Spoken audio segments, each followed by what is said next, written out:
Bueno, buenos días. Ya me habéis dicho varias veces que soy el único representante del sector empresarial.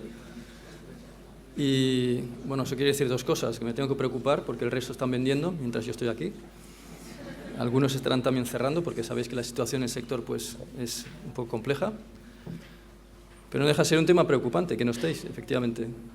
Yo creo que en lo que estáis haciendo, y después contaré algún ejemplo, la empresa privada debería estar más implicada, debería conocer mejor. También es un tema quizás de desconocimiento, quizás lo hemos explicado mal, que es lo que se está haciendo, qué cantidad de información pues estáis generando y cómo se agrupa esa información. La verdad es que yo he tomado nota de algunos temas que se han explicado esta mañana, algunos los conocía ya, había hablado ya con Tony Costa en algún momento, pero bueno, hay cosas interesantes que yo creo que se pueden utilizar y nosotros, por ejemplo, pues seguimos vuestros, ¿no? Pese a ese comentario que haces un poco pues crítico respecto un poco, es verdad, es un tema de país, yo creo que se critican muchísimo las cosas, tenéis una información muy importante, muy relevante, para algunas cosas servirá más, para otras menos, pero es un esfuerzo ingente y yo coincido contigo, Vicente, en que es una información realmente muy importante, nosotros la utilizamos. Bueno, os explicaré primeramente, muy brevemente, a qué nos dedicamos. Gepta es una agrupación empresarial formada por 17 empresas. Hasta ahora vosotros las conocéis como agencias de viajes, de negocios. Nosotros decimos, y ahora decía pues, señor Calero, no somos agencias de viajes, tenemos poco, porque las agencias de viajes hacen paquetes y mayoritariamente en lo que es Business Travel pues no se hacen paquetes, se hacen otras cosas. Y realmente, pese a que se empezó como agencia de viajes, había una enorme transformación y hoy realmente esas empresas son mucho más consultoras, gestoras, están en temas, os diría casi, pues desde la generación de informes, generación de ratios, temas de geolocalización por motivos de seguridad, todo lo que es optimización. Es decir, evidentemente pues el sustrato sigue siendo lo que es el viaje, pero no solamente. Nosotros estuvimos, esta semana hemos estado en Madrid, teníamos una reunión interna del grupo y una de las reflexiones que hacía, lo digo simplemente a título de apunte, porque aquí hay muchas caras de estudiantes que a lo mejor cuando os hablan de agencias de viajes pues tenéis una imagen. Decía, el negocio está en transformación. El año pasado les comentaba que realmente deberían plantearse realmente cambiar el nombre de agencia de viajes porque está en un sector distinto. Yo decía, también coincidiendo con, creo que antes alguien decía que los americanos o los anglosajones son buenos en temas de marketing, pero en realidad saben captar muy bien también, de forma muy simple, eras tú, el tema de cómo identificar los negocios. Yo decía, estáis en un negocio que podríamos llamar un negocio del Mobility and Meeting Management, que es muy distinto, y un negocio que si tuviéramos que describir es un negocio, después explicaré por qué, que fomenta el crecimiento de las empresas. Nosotros nos dedicamos a hacer lo que las empresas no hacen, porque para hacer lo mismo, pues seguramente lo saben hacer mejor ellas, y tenemos también una estructura relativamente pequeña. En esas 17 agencias que en lo que es el viaje de negocio en España pues tienen el 38% de la cuota de mercado, nosotros hacemos en primer lugar, y es lo que tiene pues, razón de ser, generamos inteligencia de mercado, conocimiento, porque es muy importante. Las agencias, si hoy no están aquí, decía, es seguramente porque están en el día a día, cada vez tienen menos estructuras. Incluso las grandes, entre nuestras grandes empresas, pues están un American Express, está un Carlson Wagonlit, están empresas multinacionales, líderes mundiales. Hay agencias muy grandes, en España con facturación de 500 millones de euros y hay otras pequeñas de 10, 12 millones de euros. Y ninguna de ellas está aquí. Seguramente todas están interesadas en disponer de esa información. Como no pueden estar, aunque tengan incluso algunas sus propios departamentos de investigación, generan sus estudios, seguramente quienes conozcáis un poco el sector, pues sabéis que publican muchas cosas. Lo hacen aparte de forma muy transparente también, es un sector muy transparente, a diferencia de otros sectores de lo que llamamos el sector turístico, pues no tienen capacidad a veces de absorber, de analizar la gran cantidad de datos que hay. Entonces nosotros, una de las actividades que hacemos es justamente esto, generar inteligencia de mercado, intentar interpretar esos datos para generar lo que decía antes Tony Costa, es decir, al final una cosa es la investigación, pero las empresas lo que quieren es que eso se convierta en negocio. A partir de ahí, con el conocimiento de mercado nos permite generar formación, porque hay que preparar también a esos equipos, a sus equipos humanos, para que puedan intervenir en el día a día con mejor preparación, para que sean más eficientes, óptimos, pero también para generar, que es un tema que quería comentar, unas culturas empresariales distintas. Al final, yo creo que también un factor al que después quizás nos podemos referir un poco más es el de las culturas y entornos empresariales, si favorecen o no la innovación, el hecho de compartir información, de ser más o menos transparentes. Luego, lo que hacemos también es una actividad, yo lo bueno, de hecho es un lobbying, queda muy mal decir lobbying porque tiene una connotación negativa, pero hay que intentar influir en el mercado. Las empresas individualmente no lo pueden hacer. Con plataformas como la nuestra se puede influir en el mercado, pero influir en el mercado tiene aspectos positivos. Nosotros lo hacemos desde el punto de vista de generar buenas prácticas, divulgar buenas prácticas, que creo es muy importante, de influir también en el legislador. Nosotros somos organismo consultivo a nivel europeo ante la Comisión Europea, los propios grupos parlamentarios europeos, en cuestiones de competencia, de transporte, cuestiones, por ejemplo, las conocidas listas negras de los aviones, en protección de pasajeros, etcétera, etcétera, porque al final es el negocio al que se dedican nuestras empresas.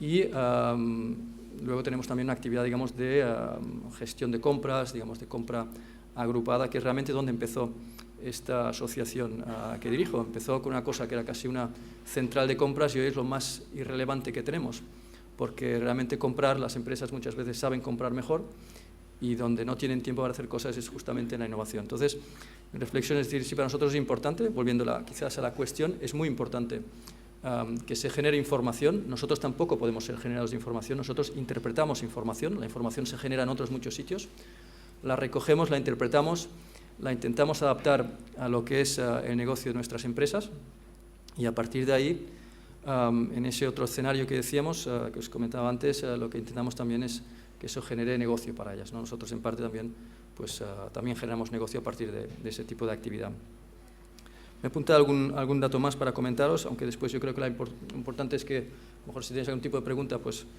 yo estaré a vuestra disposición. Os quería comentar, quizás simplemente como ejemplo, algunas de las cosas que hacemos en Madrid. Os decíamos esta semana, ayer por la tarde estábamos en la Cámara de Comercio de Madrid haciendo una presentación en el marco de unas jornadas que llaman Viajar o no viajar, de un estudio que nosotros sacamos el año 2010 de comparativas, y entenderéis un poco también lo que os comentaba del negocio, de los viajes de negocio, del business travel, del impacto que tienen los viajes en la economía. En concreto, hacíamos una transposición de lo que es la evolución de las exportaciones españolas comparada con la intensidad en viajes de negocio.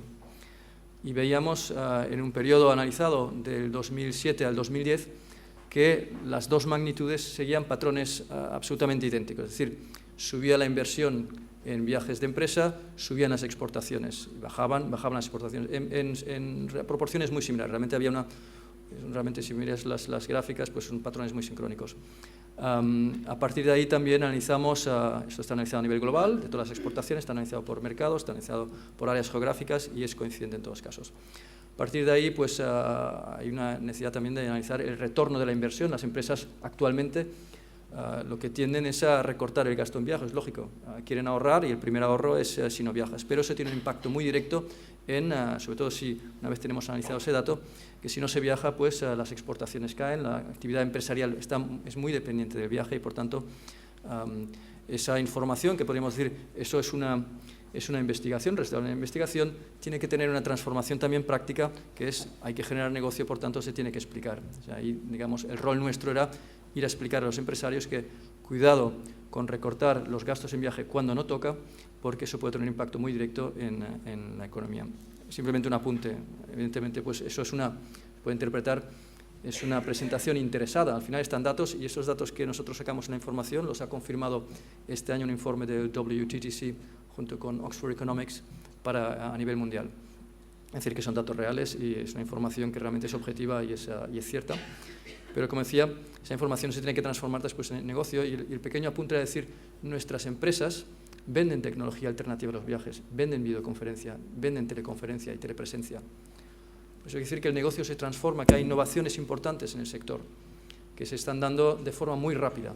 Os decía, el negocio de agencias de viajes no tiene nada que ver con lo que están haciendo ahora. Hoy son empresas que se dedican a la movilidad, a las reuniones, al asesoramiento casi de apoyo al crecimiento económico, porque el viaje es un motor, o la relación es un motor de crecimiento económico en España, en cualquier mercado, y por tanto hay una importante transformación. También es verdad, y eso ya más dedicado a los estudiantes, vais a estar seguramente muy preparados, las universidades están haciendo esfuerzos importantes también en formaros y en prepararos, seguramente también creo en daros pautas para trabajar en entornos cada vez más innovadores, pero no todas las empresas tienen capacidad de innovar. y hay que realizar también un cambio importante, entiendo, en la mentalidad del empresario. El empresario, diría, no sé si es un problema del empresario español solamente, pero probablemente en este tipo de culturas pues eso se produce con mayor frecuencia, pues trabajan en entornos que no son muy transparentes, donde no se comparte mucho la información. Las empresas actualmente tienen muchas veces todavía mantienen estructuras que no son suficientemente planas, que no están planteadas desde el punto de vista del rol y la competencia y que impiden la transformación empresarial o la aportación de innovación. Por tanto, la universidad deberá seguramente pues, trabajar en esa línea, pero las empresas tienen mucho que trabajar también en esa línea para permitir escenarios realmente que favorezcan la innovación, la transferencia de conocimiento.